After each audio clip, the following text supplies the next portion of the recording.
As sim racers, we all experience the pain of learning a track, especially as beginners. We crash, we overslow, we overshoot, and this makes us feel frustrated, which is bad because this is the feeling that makes you want to quit and give up. Hello, and welcome to the episode 4 of the Sim Racing Progression series. In this episode, I will tell you exactly how I find the limit so you can find it too. I really hope my explanation is clearer than your chance of you getting your crush.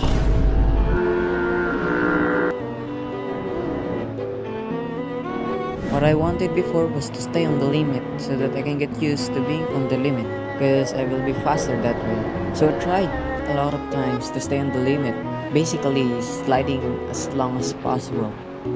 It was the wrong move because I went back to my old way of thinking. You stupid! I overdrove the entry because that way my car slides. And I thought that was correct because I was on the grip limit.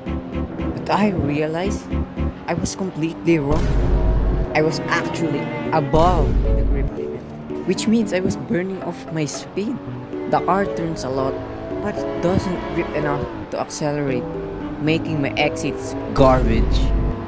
If you experience this, just think of this. Just because it's possible doesn't mean you should. Just because it's possible to hit the apex while sliding at high speed doesn't mean you should do it.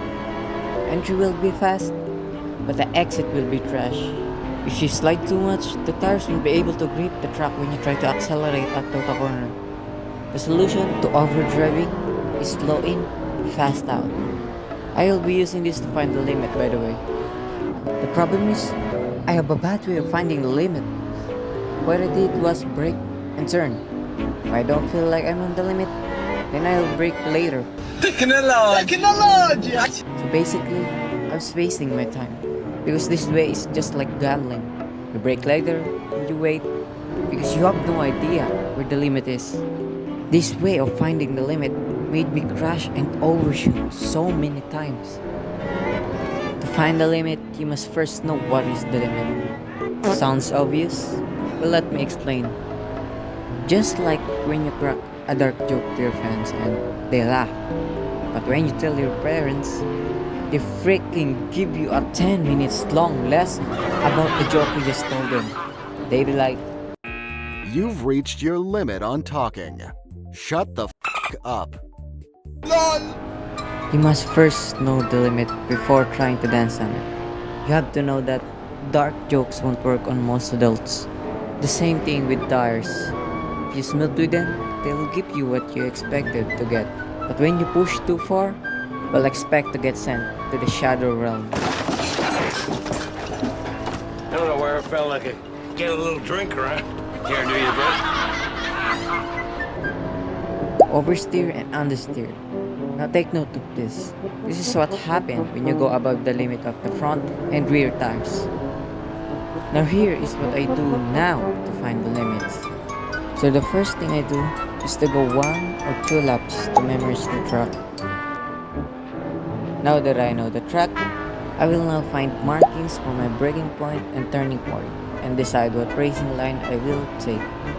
While I am doing this, I'm gonna test what is the high speed I can take to the slowest part of the corner, which is around the apex.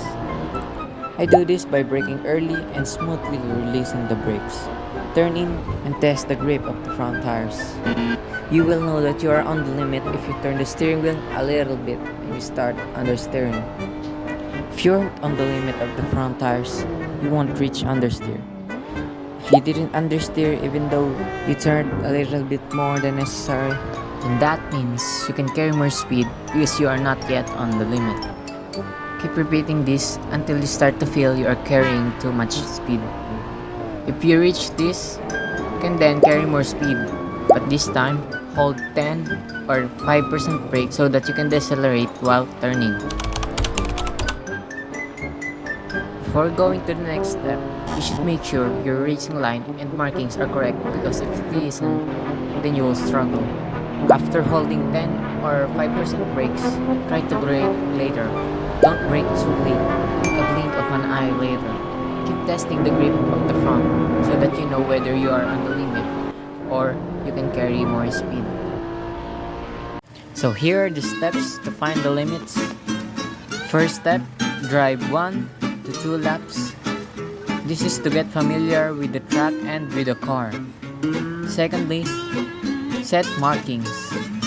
Markings like braking point and turning point. This will determine your racing line. Third, test front tire grip. Test the grip of the front tires by turning the steering wheel a little bit more. If the steering wheel suddenly felt lighter, then that means you went above the limit.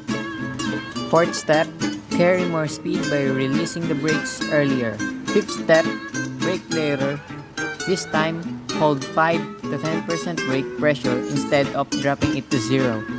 Sixth and final step, brake later to carry even more speed to the corner. Then control the brake pressure. If you've done this correctly, then you will naturally trail brake, which is very important when you're on the limit. If this video helped you, please consider pressing the like button below. I made this series to share my journey and also to help those who are struggling like me. So if you have a problem that keeps popping out of nowhere that prevents you from going faster, then comment it down below and I'll do my best to help you. And I pray that it does help you. If you want more videos like this, please consider subscribing so that you will be notified when I post a video. Thank you.